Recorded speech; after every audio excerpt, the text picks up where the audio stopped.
Bom dia, igreja, graça e paz. Amém. Abram comigo, por favor, Evangelho segundo Lucas.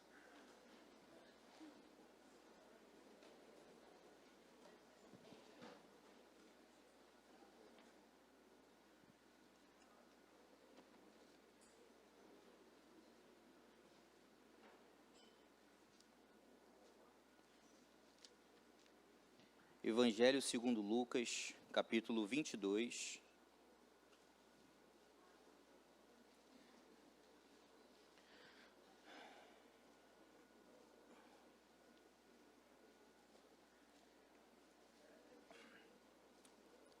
Eu uso a versão NAA, tá? Se quiser colocar na mídia. Perdão pelo nervosismo, mas Deus vai dar graça. Amém? Evangelho segundo Lucas, capítulo 22, versículo 44. Diz assim o texto: Enquanto Jesus ainda falava, eis que chegou uma multidão, e um dos 12, que se chamava Judas, vinha à frente deles e se aproximou de Jesus para o beijar.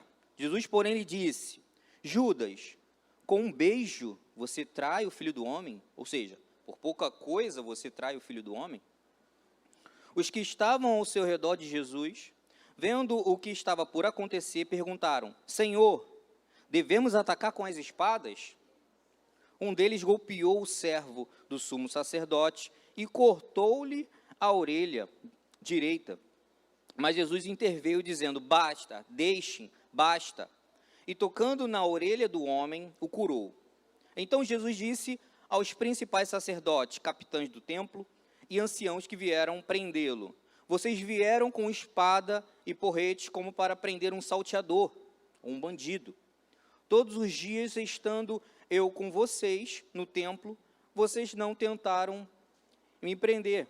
Esta, porém, é a hora de vocês, e é a hora do poder das trevas. Somente até aqui, pode tomar assento.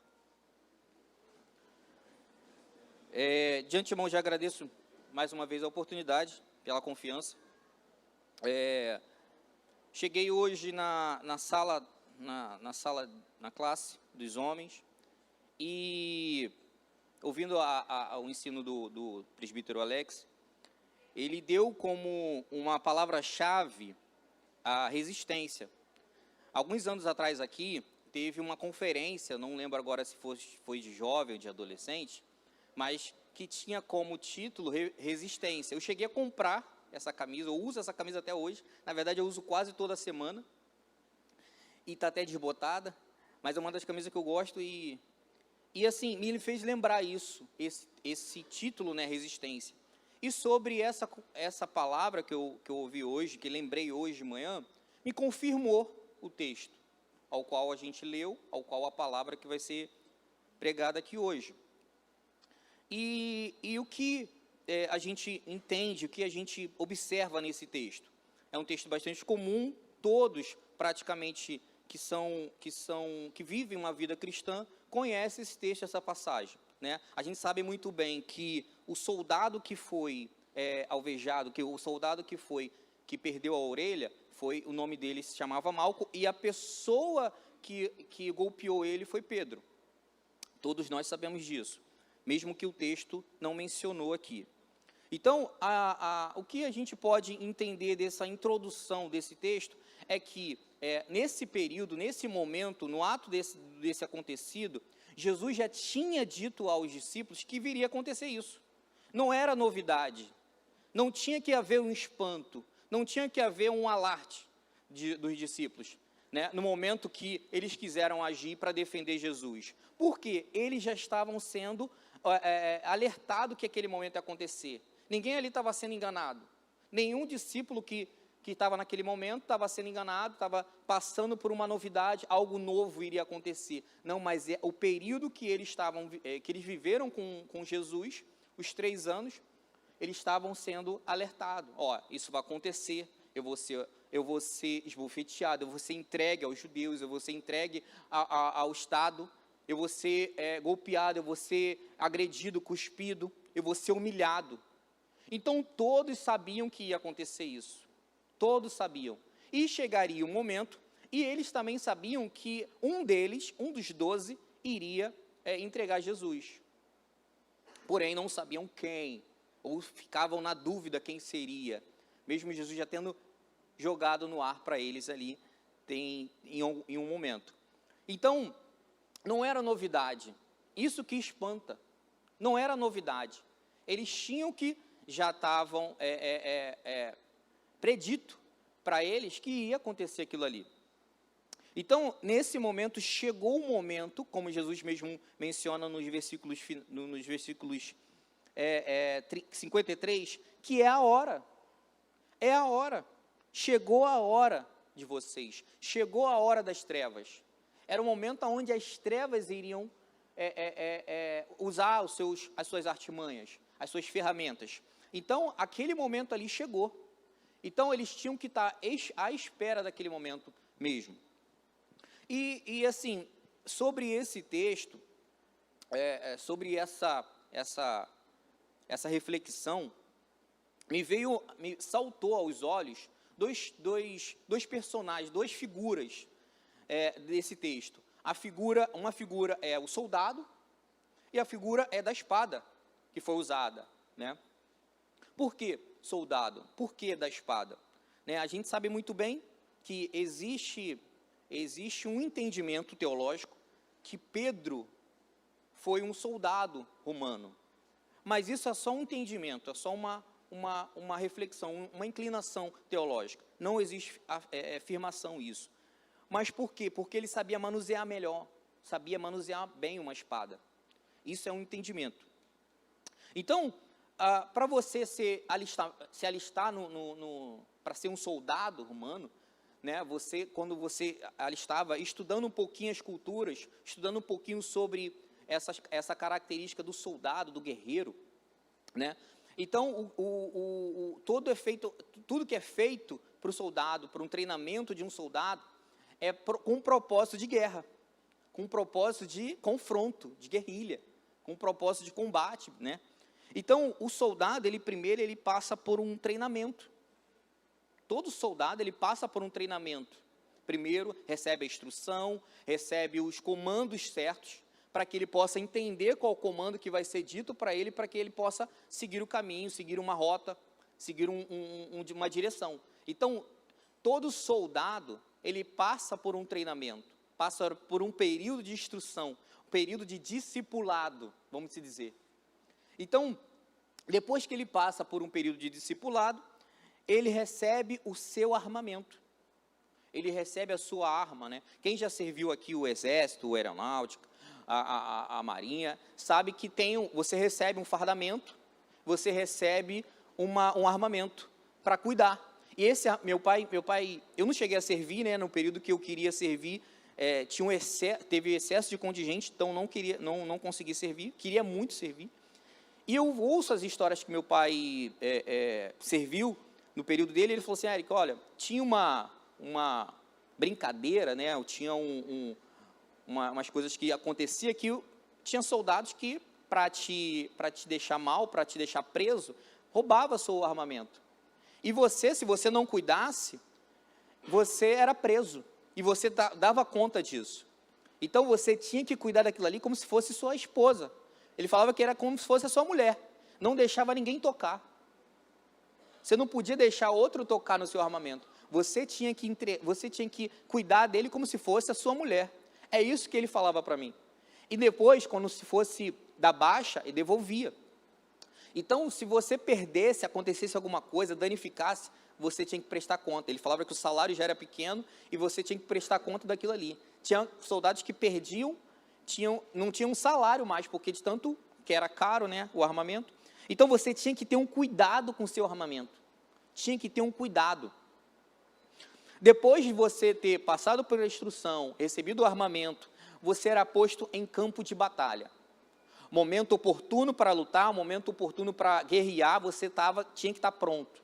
Você estava na infantaria, na cavalaria, onde você estivesse, você tinha que estar pronto. O soldado tinha que estar pronto, porque ele recebeu instrução. Então, esses períodos, do treinamento, armamento e do campo de batalha. Depois do campo de batalha, se não houvesse guerra, o propósito do soldado era a defesa do rei, defesa da cidade, defesa da região, era a finalidade do soldado, e ele tinha que estar pronto. Então, esses propósitos da defesa do rei, ele não podia deixar abrir mão de fazer, não podia deixar de se comprometer em defender o rei, ou defender o governador, ou defender o império. Era assim. Nos períodos culturais, estudando um pouquinho sobre isso, a gente vê isso dessa forma, que eles tinham que ter essa inclinação, esse entendimento. E passando mais adiante, a gente consegue perceber que a vida de um guerreiro, a vida de um soldado, não era fácil. E estudando um pouquinho mais, lendo um pouquinho mais, eu encontrei, né, algumas páginas, alguns livros que falam sobre a vida de um guerreiro.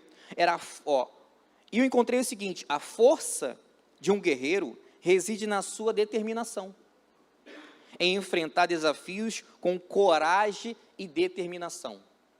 Então, a força do guerreiro, ele precisava ter coragem e determinação. Algumas culturas orientais, né, você vê que o guerreiro, ele não podia ser desonrado. Mesmo que ele não morresse na guerra, ele tinha que se matar, porque ele tinha que morrer com todo mundo. Ele tinha que morrer com todo mundo. Ele tinha que se honrar, ele tinha que honrar a palavra dele quando ele deu que queria se alistar naquele agrupamento. Algumas culturas determinam isso. O trabalhador guerreiro enfrenta o dia a dia com dedicação e bravura. Precisava ter dedicação e bravura. A gente vê alguns vídeos hoje, antigamente era mais difícil de encontrar, mas a gente vê alguns vídeos hoje em redes sociais de militares, né, soldado, principalmente no Rio de Janeiro, a gente vê o BOPE, vê alguns vídeos e vê como é que é o treinamento, às vezes como é que é o fardamento, às vezes como é que é a consagração deles lá, e é vibrante. Os caras vibram porque parece que querem morrer por aquilo ali, querem viver com aquilo ali. E quando eu vejo, eu sinto uma energia, uma empolgação, que eu falei assim, caramba. E às vezes ele fica assim, pô, aí muita gente questiona, fala assim, pô, mas os caras querem morrer por aquilo ali, e o salário? Compensa? Não compensa, mas é a vontade, e a determinação, e a bravura, e a sua vontade. É isso que fala mais alto. É isso que falava mais alto para um guerreiro. A verdadeira essência de um guerreiro está na sua luta constante pelos seus ideais e sem abandonar os seus princípios. Sem abandonar os seus ideais e seus princípios. Precisa ter princípio, um guerreiro. Todo soldado precisa ter o seu princípio, defender o seu princípio, que é o título dessa palavra, a defesa da fé. A defesa da fé. E como diz Paulo em Gálatas, no capítulo 3, no versículo 1, logo primeiro, ele fala assim, ó insensatos Gálatas, quem vos fascinou? Quem vos enganou? Quem mudou a sua cabeça? Quem te enganou? Quem colocou outra filosofia para você acreditar? É isso que Paulo alerta Gálatas. É isso que Paulo alerta Gálatas. E o soldado, ele não tinha outra convicção do que os seus princípios. Tem algumas polícias investigativas, FBI, as mais famosas, né? Quando um soldado, quando um agente era pego, ele morria. Por quê? Ele morria. Ele não confessava quem eram os principais, os cabeças, os chefes dele, eles não confessavam, não falavam onde era a base, e eles morriam com aquela convicção, com aquele princípio. Aí tu fica assim, pô, mas tudo isso que ele está falando aí serve para quê? Qual a finalidade? Estou dando um contexto para vocês como é a vida de um soldado, como é a vida de um agente militar, como é a vida de um guerreiro. E o que isso nos mostra? como Judas fez com Jesus, a venda, se vender por facilidade. Jesus mesmo fala assim, por causa de um beijo, você me vendeu? E o Espírito Santo falou comigo assim, olha, Érico, não venda os seus valores, não venda os seus princípios, não venda os seus ideais. O irmão que pregou aqui falou sobre a questão do compromisso.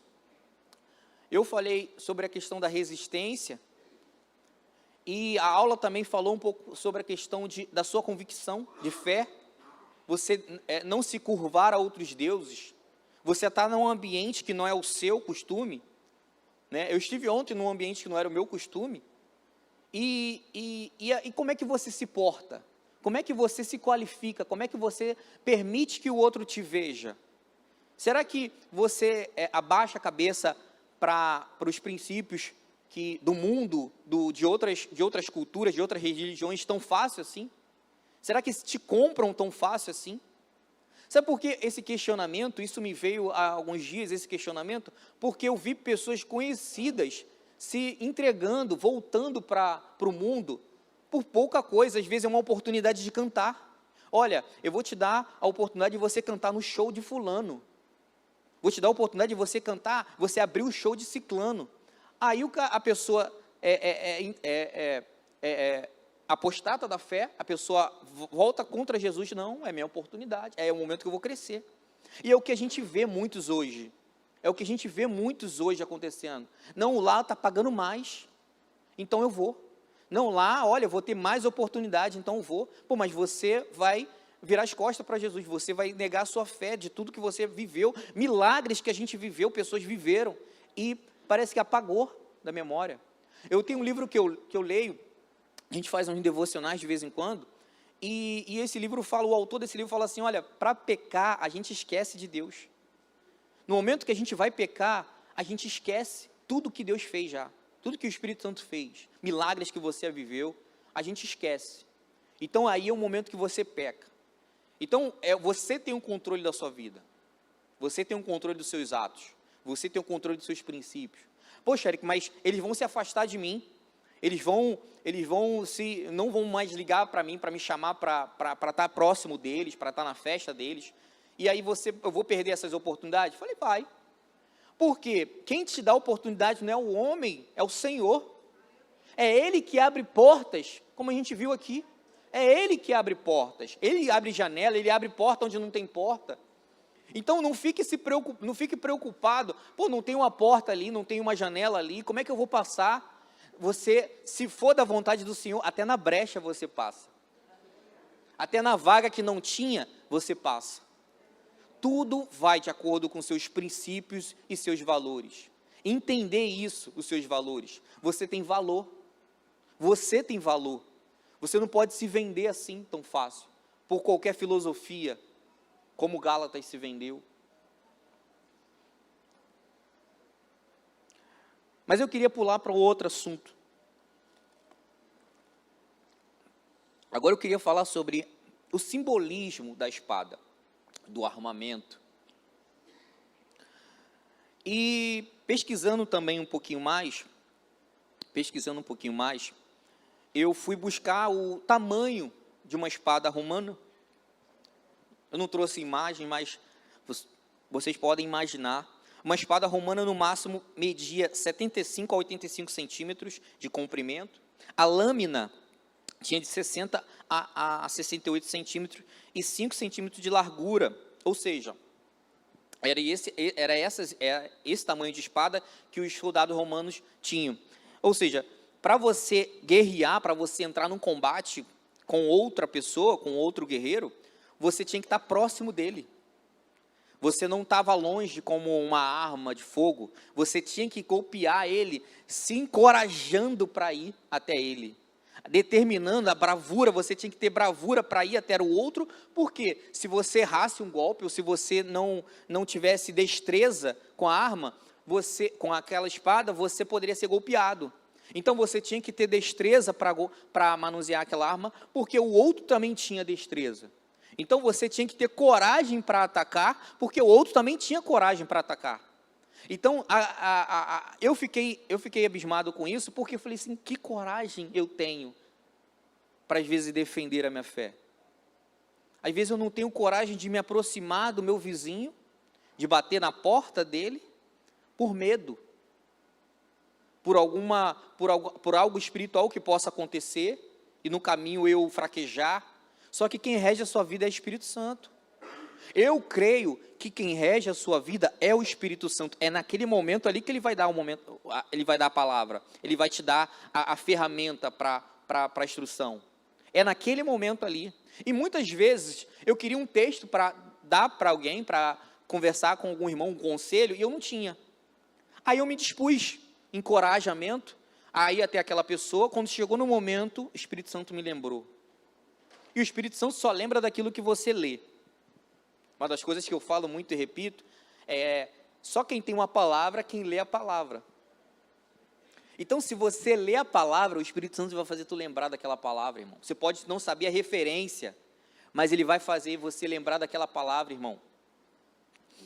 E, estudando mais sobre isso, o simbolismo da espada, para algumas culturas, a espada simboliza virtude, bravura e poder. E é um símbolo militar. A espada, ela tem o poder de duplo aspecto, né? O poder destrutivo, né, usado para algo injusto ou mal, para fazer algum malefício para alguém. Então a espada, ela pode sim danificar a pessoa, matar a pessoa, e ela pode também ter o poder construtivo. Ela pode ter o poder construtivo, onde ela promove o justo, ela é usada para algo justo, estabelecendo a paz e manter a paz. Estabelecer e manter a paz. Então, a espada, ela pode ter conotações ruins e boas, tanto para defesa, quanto para ataque.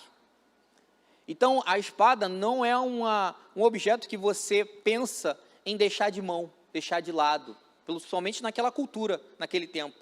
Era algo utilizável, de muita importância. A espada, quando é associada à balança, representa a separação do bom e do mal, condenando o culpado. A gente sabe que o símbolo da justiça, né, era uma deusa grega, e o símbolo da justiça é uma mulher que tem uma venda nos olhos, numa mão ela tem a balança e na outra mão ela tem a espada. E qual é o sentido? A balança expressa o bom senso e o equilíbrio no julgamento das causas. A espada reflete a força e a potência de suas decisões. Tem significado, tem razão, tem propósito. Então não abra mão de pensar assim, a gente não acha que foi inconveniente aquele momento que Pedro fere o soldado Malco. O momento ali foi inoportuno, porque não era o momento, não era a hora para isso. Mas aí me veio a reflexão seguinte,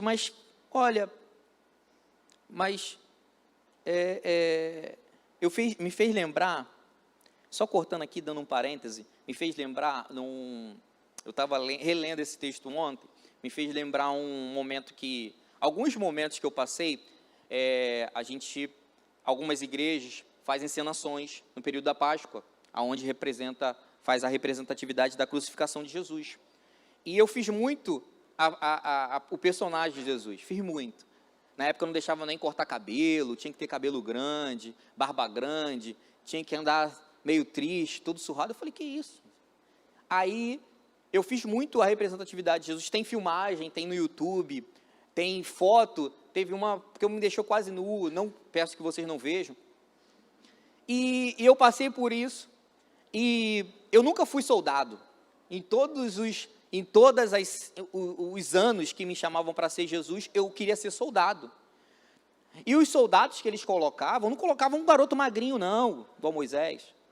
Colocavam um garoto grande lá, os caras gigantescos, os presbíteros, aqueles presbíteros grandão, e chegavam lá e falaram assim, cadê minha espada? Eu falei, caraca, cara, cadê tua espada? Calma, cara, a gente conversou ontem. Pô, trocamos uma ideia ontem, agora já quer me agredir? Não, tem que ter a espada. Queria um chicote, espada, e eu apanhava. Irmão, demais. Demais. Aí teve até um que falou assim, pô, cara, tu tem que gritar mais. Eu falei, cara, às vezes eu fico sem fôlego, cara. Não consigo. E eu tinha que entrar, a maioria das vezes era desse jeito, eu tinha que vir da porta até o púlpito chorando, gritando, sendo agredido pelos caras. E os caras chutavam, toma, vai. Ah, não tem problema não, pode bater, tá, pode bater. E era assim, cara. E os caras, ó, chicoteava. E eu falei assim, pô, fizeram esse chicote aí aqui na igreja? Falou, não, isso aí eu peguei de casa. Aí, eu apanhava demais, surrava. E aí, quando acabava os ensaios, eu saía, assim, acabado. E no dia, quando a gente chegava no dia, eu saía assim, eu ficava assim, você carregado, tão cansado, exausto. Eu não era agredido igual Jesus foi agredido. Eu não fui agredido igual Jesus foi agredido. Mas o peso me rendia. O peso me deixava cansado. A responsabilidade me deixava cansado. Todas as vezes, a maioria das vezes que eu ia para o ensaio, tinha alguma confusão, tinha alguma briga, tinha algum desentendimento, tinha algo que não permitia que a gente estivesse indo para lá, em vários aspectos. E eu entendi depois que o Espírito Santo estava nos determinando aquilo ali, que o diabo não queria que a gente fizesse aquilo ali. Então, por isso que eu tive a convicção, falou, não, vamos fazer. Vamos apanhar, é para apanhar? Vamos apanhar. E eu fui uma dessas pessoas que mais sofreu na pele de Jesus, literalmente.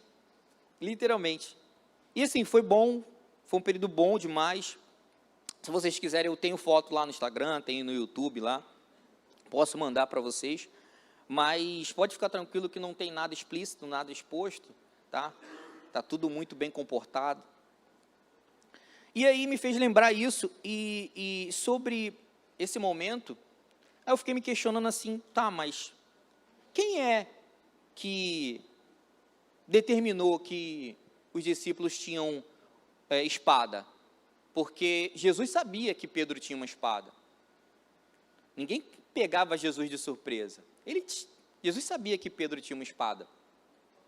Abra comigo, por favor, no Evangelho de Lucas 22, mesmo capítulo, versículo 35. Lucas 22, 35, diz assim, a seguir, Jesus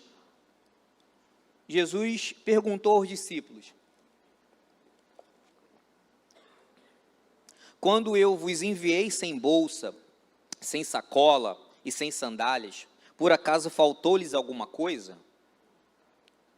Eles responderam, não faltou nada.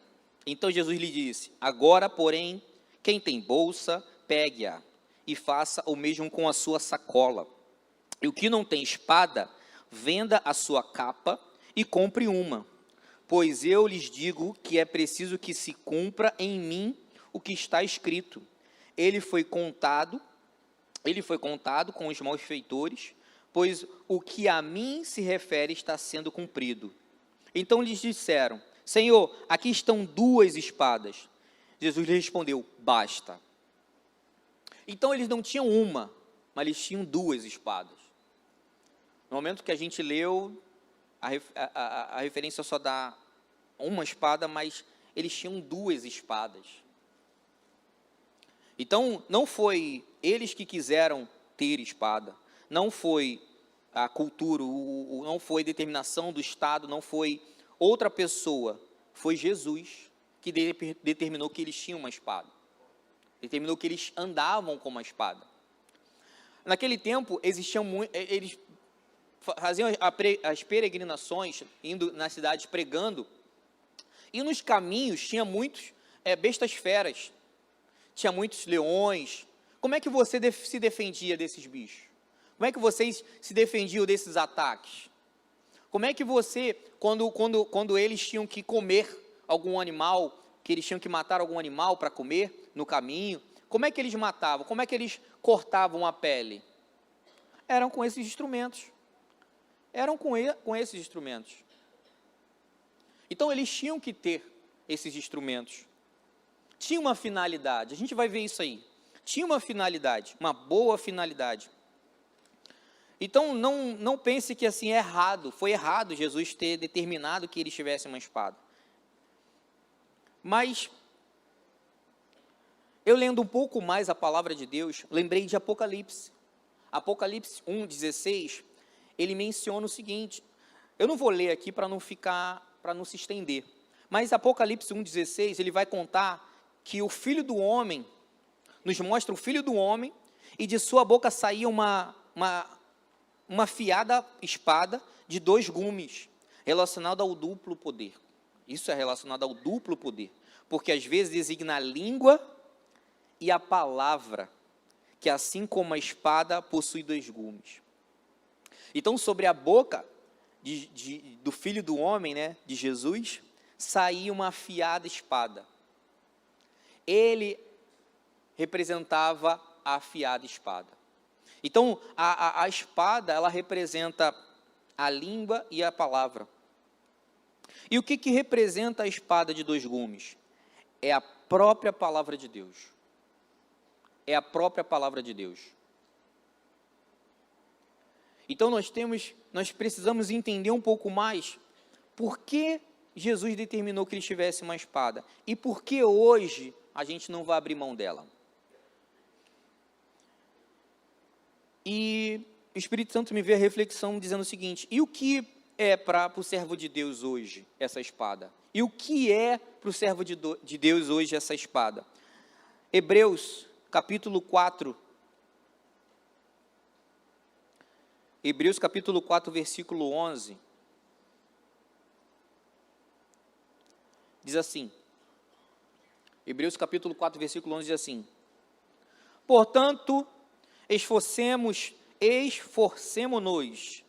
por entrar naquele descanso, a fim de que ninguém caia, segundo aquele exemplo de desobediência, porque a palavra de Deus é viva e eficaz, e mais cortante do que qualquer espada de 2 gumes, e penetra até o ponto de dividir a alma e o espírito, juntas e medulas, e é apta para julgar o pensamento e propósito do coração, e não há criatura que não seja manifesta na sua presença. Pelo contrário, todas as coisas estão descobertas e expostas aos olhos daqueles a quem temos de prestar conta.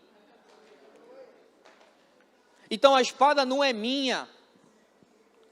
A espada não é minha, a espada é do Senhor. E o que é a nossa espada hoje, meus irmãos? É a palavra de Deus. É a palavra de Deus a nossa espada, irmão. É com ela que você luta. É com ela que você vai à guerra. É com ela que você combate. É com ela que você determina que o demônio saia de alguém. É com ela que você ensina o seu filho qual o caminho que deve andar. Pai, qual o caminho que deve andar? Ah, esse é o caminho. Jesus é o caminho. E aonde você tem essa razão, essa reflexão, esse princípio? É na palavra de Deus. Essa Bíblia aqui, como a sua que está no seu colo, ela não tem que ficar pegando poeira. Eu, quando era criança, eu fui na casa de uma tia minha, não conhecia nem quem era Deus. E eu vi aqui, assim, pessoa formada em direito, advogada. E eu entrava na sala, vinha a Bíblia aberta, Salmo 91. Estava a Bíblia aberta lá, Salmo 91. E pegando poeira. As meninas só limpavam assim, uma vez na semana, 2 vezes no mês. E pegava poeira. E aí uma vez eu vi uma outra tia minha falando assim, pô, mas por que isso aí pegando poeira aí? Por que vocês não guardam isso? Não, está protegendo a nossa casa. Virou superstição a Bíblia hoje. Para muitos de nós virou superstição. Para muitos de nós só leem a Bíblia no domingo, quando vem para a igreja. Qual alimento você está se alimentando durante a semana? Do que você está se alimentando durante a semana? Se não é a palavra de Deus, é outro livro, ou outra doutrina, ou outra filosofia. Alguma coisa está te alimentando, irmãos. Alguma coisa está te alimentando. A nossa mente, ela vaga. diariamente por vários caminhos. Se você não tiver centrado na sua vida a palavra de Deus, é fácil ser levado. É fácil ser levado. Uma das coisas que eu entendo que nós temos que ter é raiz, né? O crente raiz, né? Se brinca muito com isso, que nós temos que ser crente raiz. Por que crente raiz? Porque raiz, quando uma árvore tem raiz e profunda, ninguém consegue derrubar, nem o vento, nenhuma ventania consegue derrubar uma árvore que tem uma raiz funda. Nenhuma tempestade consegue derrubar. E nós devemos ter essa raiz.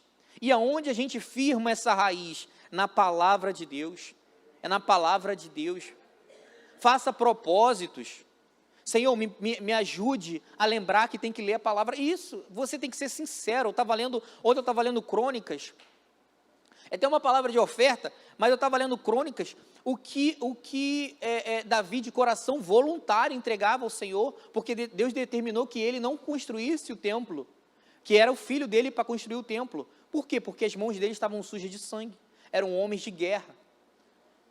E Salomão não era um homem de guerra, era um homem manso, a princípio, e buscou fazer justiça com o povo, e foi um grande rei, por mais que tenha caído depois pela vaidade lá na frente, mas começou bem. E por quê? Porque tinha princípio, tinha temor. Às vezes a gente deixa fora da nossa bainha essa espada. Às vezes a gente deixa fora, porque a bainha é onde você guarda a sua espada, e aquela espada ela fica ali para onde você estiver, para onde você for. E às vezes a gente deixa fora da bainha, às vezes a gente deixa em casa, às vezes a gente deixa no carro, pegando sol, estragando. Eu conheço pessoas que têm 300 mil Bíblias, cada uma de uma versão diferente, mas quantas são lidas? Quantas são consumidas? Quantas são usadas? Como que eu consigo instruir um não crente a seguir o Senhor, a conhecer Jesus? Lendo a palavra de Deus, irmãos. É uma palavra simples, é uma palavra que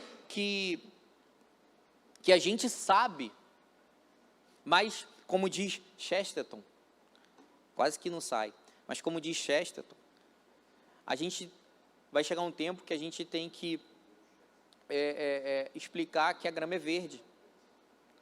Porque acontece. Acontece, irmãos. A gente tem que sempre repetir a mesma coisa, porque o povo esquece. Como eu disse, para pecar é preciso esquecer. Toda pessoa que, às vezes é um momento rápido que pequei, momento rápido que menti, é um momento rápido que você esqueceu do Senhor. Meditar de dia e de noite, orar sem cessar, isso você está se paramentando para você ser um bom guerreiro, defender os seus ideais, seus princípios. Eu não quero aqui me colocar como um bom moço, mas o Espírito tem me cobrado muito a questão de como eu estou conduzindo a minha família, em que livro, em que filosofia, em que base eu estou conduzindo minha família, porque eu tenho que preparar eles para o campo de batalha, se eu estou sendo um pastor da minha casa. A gente tem um pastor congregacional, a gente tem um pastor, mas dentro de cada casa, cada homem precisa ser o pastor da sua família. Se nós tivermos um pastor, se cada homem assumisse a sua responsabilidade de ser o cara que vai conduzir, vai instruir, nós teríamos menos gabinetes, nós teríamos menos adolescentes revoltados com o pai, com a mãe. A responsabilidade da espada de manuseio é sua. Então, não me entendam mal, eu não vim aqui para apedrejar os irmãos, porque antes eu tomei essa pedrada, antes eu fui cobrado. Érico, quanto tempo que você não faz um culto doméstico? O Espírito Santo falou isso para mim. Poxa, Érico, quanto tempo que vocês não abrem uma Bíblia em casa? Juntos, porque eu leio a minha Bíblia, minha esposa lê a dela, minha filha tem a dela, mas juntos. E o Espírito Santo me cobrou. Nós fizemos um culto doméstico, cantamos 2 hinos da harpa, a espada foi aberta dentro da minha casa. Essa é a base missionária que eu tenho. A nossa base missionária é a nossa casa. Antes de você pensar em ir para a África, para Amazonas, para o Nordeste, vá para a sua casa, vá para o seu quarto, momento de preparo.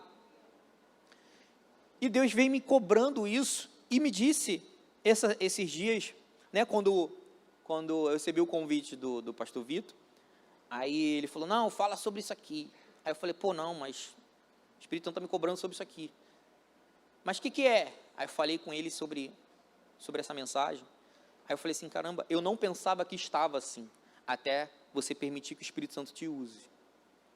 E às vezes a gente se coloca numa posição espiritual, achando que a gente sabe manusear bem isso aqui. Eu tenho várias versões de Bíblia em casa, gosto dessa aqui, tenho várias versões de Bíblia em casa, e eu fico me cobrando quanto tempo eu me debruço diante dela, quanto tempo que eu passo diante dela. Eu sou Uber, né? Na verdade tem um mês que eu não estou trabalhando, o carro está ruim ainda, e Deus está dando graça dentro de casa, é até engraçado no sentido de curioso. E estava conversando, a última conversa que eu tive com o Malcolm me deu uma pernada, que para mim foi uma pernada, que eu falei assim, caramba, não tinha pensado nisso, e foi usado por Deus, grande homem de Deus, o Malcolm. E aí eu fiquei refletindo sobre o quanto tempo que eu leio, e eu fui uma vez cobrado, até por algumas pessoas, assim, poxa, Eric, você vai trabalhar, você vai dirigir a Uber, você passa muito tempo lendo antes de começar a trabalhar. Aí eu estou começando a acordar mais cedo para poder ler e não atrapalhar o meu horário. Por quê? O Senhor precisa estar na frente do nosso dia a dia. Cara, a gente enfrenta pessoas atribuladas e a gente nem sabe. Pessoas com outros espíritos que entram no carro atribulado, que você acha assim, não, vai ser tranquilo. Mas no caminho acontecem coisas. Eu já peguei traficantes e eu não sabia que era traficante. Bandidos, eu não sabia.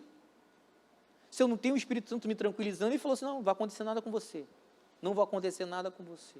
E eu levei, deixei, não aconteceu nada até agora. Eu creio que também não vai acontecer. Mas essa espada precisa ser usada, irmãos. Essa espada precisa ser usada. Não vai ser eu que vai determinar que você tem que usar. Vai ser o Senhor. Porque hoje eu preguei, entreguei a palavra que o Senhor me deu. Mas amanhã, a segunda-feira que começa a batalha, a segunda-feira que começa a necessária, a palavra que determina.